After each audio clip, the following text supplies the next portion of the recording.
So we're here with Vrndavan Brandon Parker discussing his upcoming book, The Serpent, the Lion, the Disc, and the Eagle. Yeah, so I was able to find that the supreme god of diverse cultures from all over the world, whether you look in South America or Australia or Siberia or India or Egypt or Greece, all have the same symbols: the serpent, the eagle, the lion, and the disc. And the supreme goddess always has the symbol of the red rose, the red lotus, the rosette, the shooting star. And we find the same pattern everywhere. And not only that, we find again and again that the supreme god is always colored blue. And then we always find too that the creation stories are very similar. And so there's different theories that they have as to why this is, but my theory, without getting into the other theories, is that because the transcendent reality was perceived by diverse people from all over the world, that same transcendent reality and those same experiences were recorded by diverse people all over the world. Do you have any examples of a blue divinity? I mean, obviously everyone knows about Krishna and Vishnu being blue, but what about outside of India? Well, for example, Zeus is traditionally colored blue. And if we go to Quetzalcoatl, the supreme god with the Mayans and Central American natives, he's colored also blue and green. And supreme creator god in the ancient Chinese, pre-Buddhist tradition is blue. We also have the secret name, the shamanic name for the supreme creator god, Nagiskanskan, within the Sioux American, Plains American Indian tradition, is blue, and his very name, Skan, means blue, right? And again we find this pattern. And another thing that's a key link, why the eagle, because all these forms of supposedly diverse gods, not only are they all blue, they always are associated with an eagle who is their carrier. So, for those familiar with Hinduism, we would think of Garuda, the divine mount of Vishnu. Yes. So, And the serpent's Anantashesha. And then the disc, of course, is the disc of God, the disc of Vishnu, which is a very esoteric thing. I can't get into it right now, but basically the name of this disc is Sudarshan, which means auspicious vision.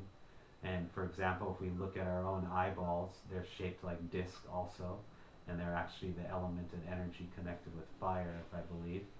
And so there's a very esoteric meaning behind that. And then the lion, we know about Narasingha, Krishna's form as the half man, half lion, but there's also an esoteric secret behind this. This is actually Krishna as time. When Krishna revealed his universal form in the Bhagavad Gita, Arjuna asked him, trembling in fear, "Who are you? And what is your mission?" And Krishna replied, "Time I am, destroyer of worlds, and I have come to engage all living beings." As that was quoted by Robert Oppenheimer after witnessing the first atomic test. Yes, he remembered this verse. And so the thing is Krishna revealed himself as all the beast of all devouring time. And so this is the lion in the title. And so we go all over the world, we'll see the same phenomenon of the deities of supposedly diverse religions, but always above them there will be a beast-like figure. Entrances to churches, gargoyles, all these things are actually representations of God as Krishna, as time, the devourer of everything, merciless, but still it's the supreme God. And then the deeper esoteric meaning to time, God as time, is the eternal circle, Ananta. So all of these, the serpent, the eagle, and the lion, and the disc, are all about time worship, to be honest. And we find them one of the most esoteric essences of this understanding of God in the shape of the disc, represented aniconically by the icon of the disc, is in the Rasa Mandala, the divine dance of Sri Sri Radha Krishna and the gopis. So it goes very deep. It's a very esoteric subject. The lion. What about the Lion of Judah, Rastafarian, as many of our viewers probably can think of that? Would that also? Yeah, it's directly related. The Lion of Judah, basically, even from my understanding, the word Hari means lion in Hebrew. right? And in Sanskrit, Hari means lion as well. There's a beautiful story when Sri Krishna was coming to meet Srimati Radharani, and they had a very playful relationship. So Krishna knocks on the door, and Radha's like, "Who is it?" And he says, I think he said, "Oh, it's Madhu or something." And then she's like, "Oh, I don't want any bees to come bother me," because the word Madhu also means bee, I think. And then she kept saying, she kept, teasing him. Like, finally he says, "Oh, it's Hari." And then she's like, "Oh, I don't want any dangerous lions to come in here either. Go away," like this. And so this is confirmation that this word Hari, name of God, also means lion. And coincidentally, Eli, like when Jesus was on the cross, he called out to God. He actually called out the name in Sanskrit, Hare, Hare, Eloi, Eloi, right? Because L and R are the same linguistically. Mm-hmm. And then in ancient Greek, the same Eli, Hari was Helios, which is, I talk about in the book, it's not the sun god. And it's just been misinterpreted only within the last 2,000 years as the sun god. But if you go back 3,000 years and beyond, Heliopolitanism was centered on God, not the sun. So Heli would be Greek of Hari. Helios. And the Roman way to say Hari is Arios. Arius. Helios in Greek, Arius in Roman, Latin, Eli in Hebrew, Hari in Sanskrit. And then in the ancient Egyptian, they have all these crazy speculations because they keep finding the two letters H and R as the descriptor names of all these supposedly polytheistic gods. But the fact is they are all forms of Hari, and we know that because they are all given the title HR at the beginning or end of their names. And so the truth is these scholars can only read the consonants of the ancient Egyptian hieroglyphics. They don't know the vowels. And so they intentionally don't want to say, "Oh, maybe it's Hari or Hara, Shiva or Vishnu." And so they make up Horus and Heru and this type of stuff, and they add their own vowels to it. Interesting you mentioned Horus, because the Horus symbolism famously is the eye as sun, and also the hawk, which is similar to an eagle. Exactly. And also the eye could be related to the disc, the sun disc. Exactly. Iconically, in iconography, the eagle, the hawks, falcons, even vultures, even roosters, they're all the same. So sometimes you'll see like the ancient Hebrew god Abraxas, or he was God as time. He was pictured as an eagle resting on a serpent. And God as time throughout the world, whether it's Simhamukha, which means lion face, which is a blue-bodied god of time in Tibetan. We find the same Zerfan in ancient Roman Mithraism, ancient Persian time worship.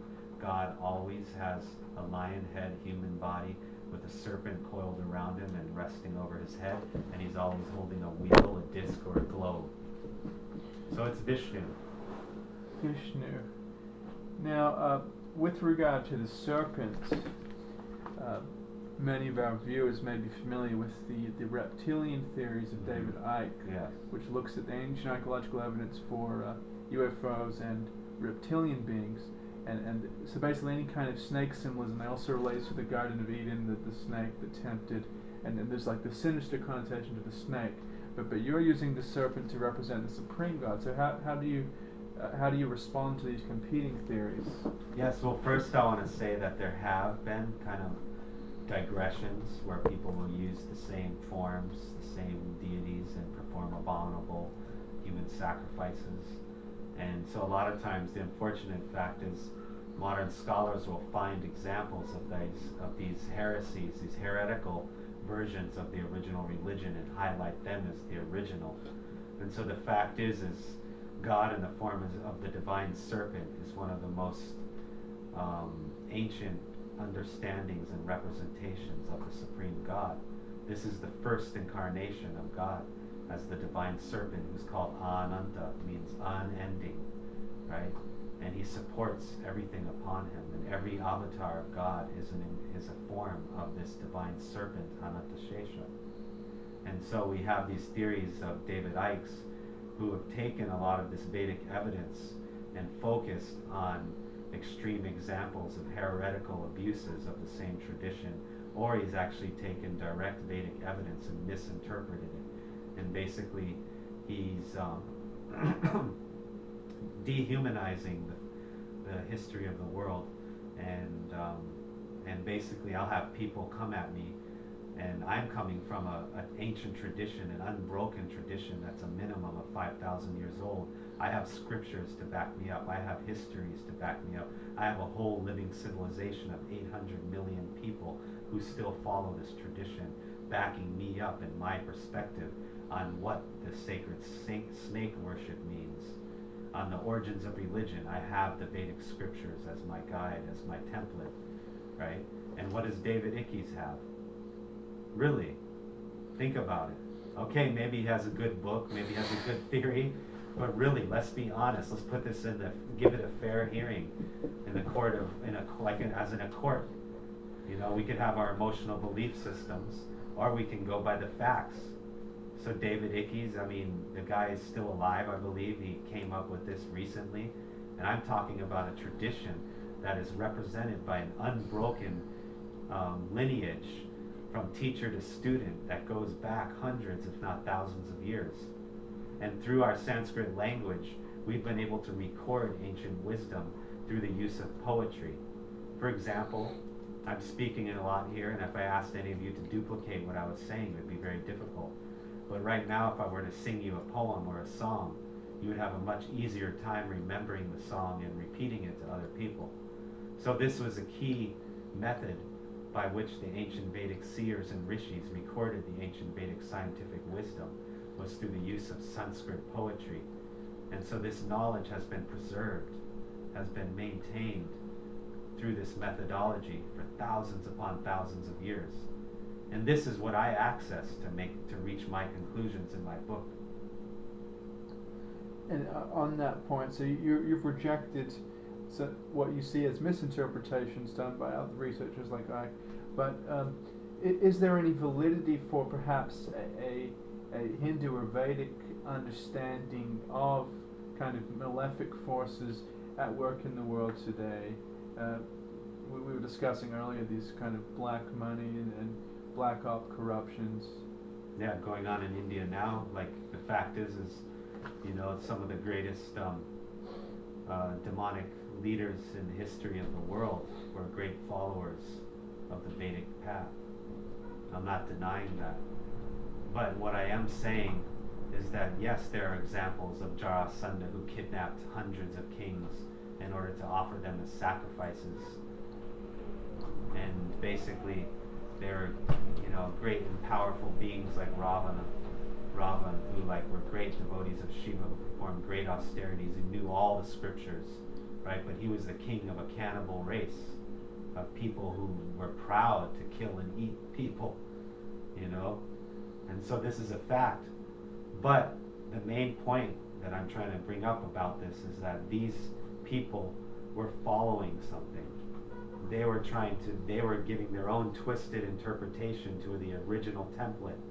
They were not following the original template, nor were they the source of the original template, nor have any of them ever claimed to be the source, right?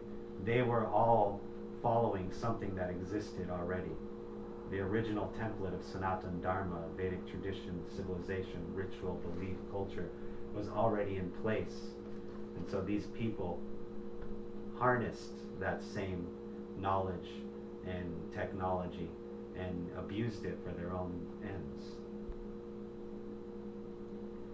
And so, what about the theorists that, even if you take Icke's theory away, is there any Vedic or Hindu support for the idea of reptilian demonic race? Well, I mean, the Nagas are there, but from my research, they're not considered a demonic race. Some of them are, you know, good, some of them are bad, kind of like the fairies or leprechauns or whatever. Mm-hmm. And we have cases like where the Prince Arjuna, he married a Naga princess, right? And then we'll have, you know, cases of, Vasuki, he's the king of the Nagas. And I think some of the snake worship we see can be worship of Vasuki, but again, Lord Krishna says that's another thing. Krishna, the I am verses in the Gita, Krishna says, fishes, aquatic creatures, I'm the shark, immovable objects, I'm the Himalayas, and serpents, I'm Vasuki.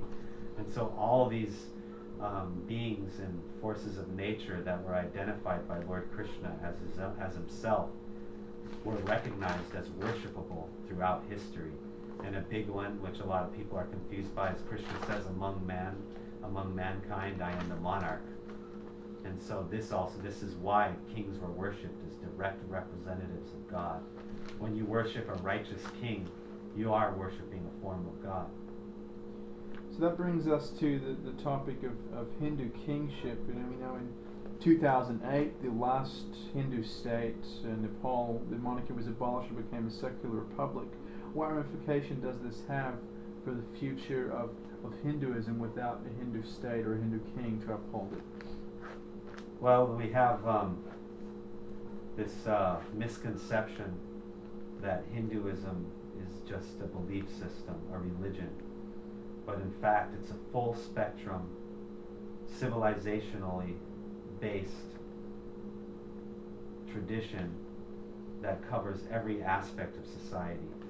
In other words, there's a Hindu or Vedic way to have education, a Hindu Vedic way to have sex, a Hindu Vedic way to get married, a Hindu Vedic way to farm, a Hindu Vedic way to run a government.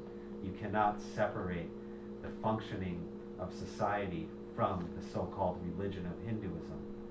And so what we have in the Hindu ideal of kingship is someone whose sole responsibility is the condition and the well-being of the citizens of the country. And this does not just mean people and human beings, it means the animals, the trees, the environment. This is the king's role.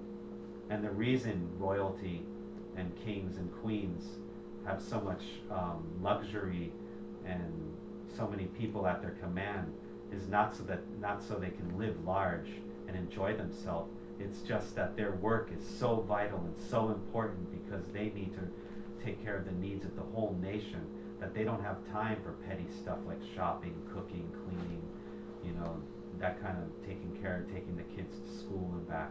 And so they need other people to take care of those day-to-day functions of their lives so that they can focus 100% on their duties as the monarch and the servant of the people. I mean, we have cases in ancient times where if someone's child died untimely, it was considered the fault of the monarch.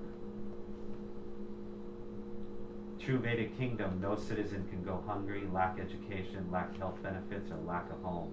This has to be guaranteed to every citizen. And the heart of the city, the heart of the nation, is the temple. Now, these are very big issues even today: housing, education, healthcare. This is a problem in Hawaii, in America, and across the world. Do you think, is it possible that these Hindu ideals of governance or kingship could be applied in non-Hindu societies? And what would that look like? Yeah, because this name Hindu is a misnomer also. What we're talking about is the actual functioning of anything. That's what Vedic means. The true nature of it. Like this word verdict and Vedic, it's the same thing. And so people need to get rid of this idea, this is the Hindu way.